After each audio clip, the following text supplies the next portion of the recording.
Baik, Assalamualaikum warahmatullahi wabarakatuh. Perkenalkan nama saya Siti Nurhalisa, nomor absen 27. Di sini saya akan mempresentasikan dari praktikum yang sudah saya kerjakan. Pada kali ini saya akan membahas tentang pengelolaan akses framework Bootstrap.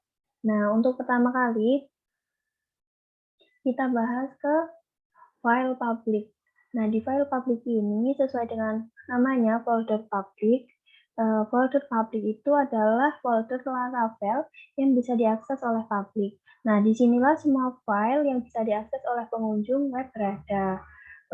Kemudian dari isi dari folder public ini sebenarnya itu ada 5, .htaccess, kemudian ada favicon.io, kemudian ada index.php, ada robots.txt, dan web.config. Nah, setelah itu lanjut ke langkah praktikumnya. Nah, untuk pertama-tama itu kita buat root seperti biasa, seperti ini, root get mahasiswa function. Nah, untuk rootnya itu kita letakkan di web.php. Ini seperti ini.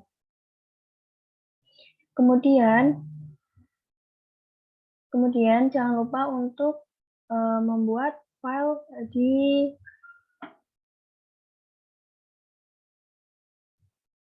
pada mahasiswa.blade.php. Nah, ini letaknya itu di view, di resource.view. Kemudian untuk source code-nya seperti ini. Nah, setelah itu kemudian kita jalannya di browser, maka tampilannya itu akan seperti ini ya. Ini terdapat daftar mahasiswa, kemudian ada 4 nama di sini. Setelah itu tadi berjalan, selanjutnya kita buat folder CSS dan JS di dalam folder public. Seperti ini. CSS dan JS pada folder public. Kemudian,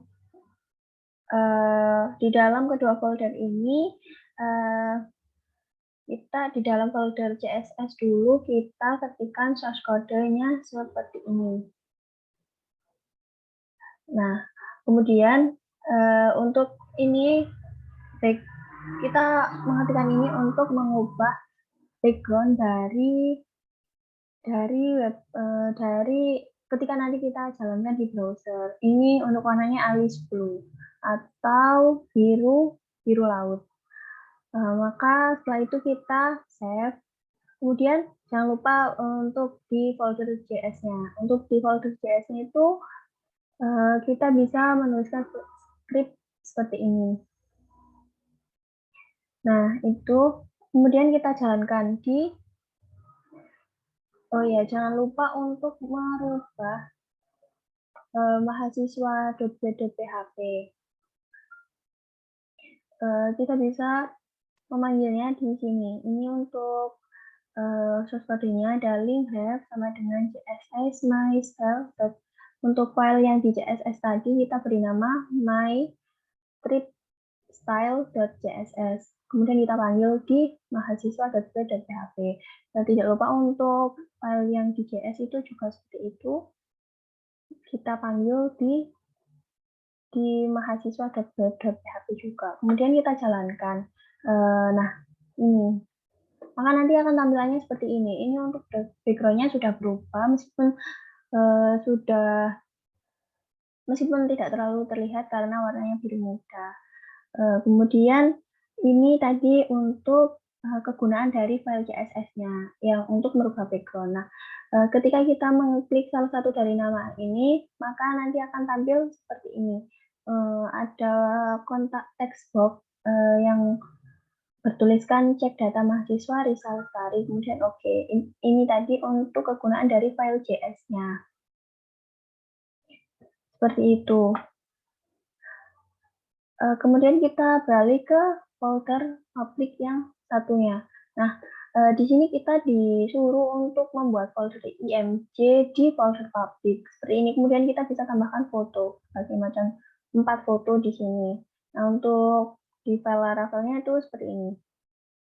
Kita buat folder IMG, kemudian kita tambahkan foto-foto. Nah, ini ada 4 foto di dalam folder IMG. Kemudian setelah itu pada kode mahasiswa .php kita tambahkan script program ini. img src sama dengan petik 2 /img /people1.jpg ini untuk sampai 4 foto. Setelah itu kita jalankan. Maka tampilannya akan seperti ini ya.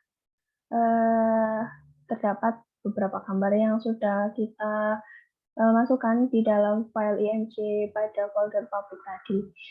Ini tampilannya seperti ini karena gambarnya itu terlalu besar ukurannya, jadi dia tidak bisa sejajar.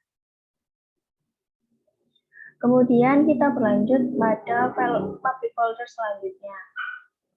Kemudian kita akan mengetes untuk apabila di filenya itu tidak, untuk awalannya itu tidak ada slash-nya itu bagaimana. Nah, setelah kita cek itu ternyata dari yang dijalankan itu tidak terjadi apa-apa. Kemudian kita modifikasi lagi untuk file root-nya.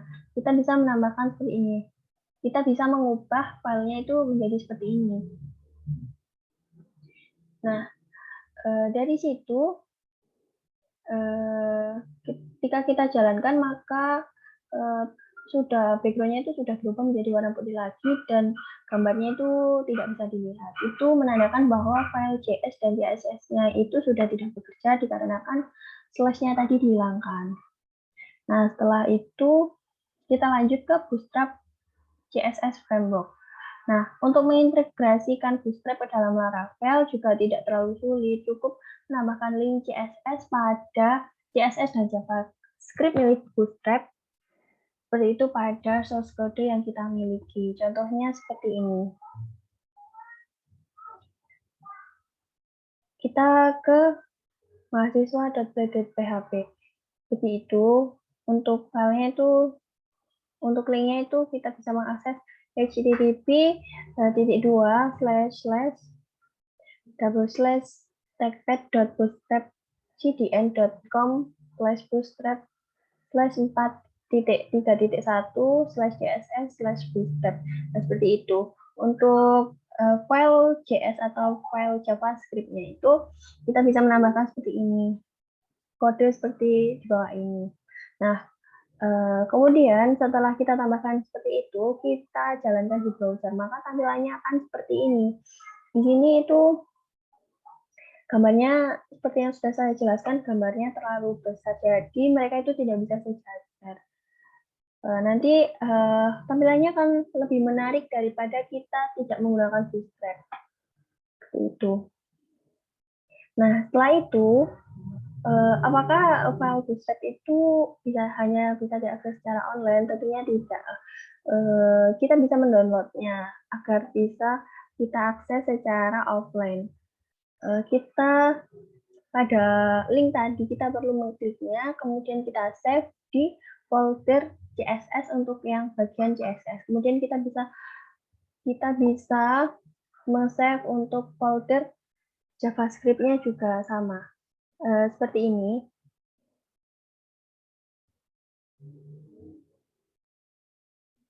Seperti ini. Ini kita bisa save di folder JS. Ini untuk folder JavaScript-nya.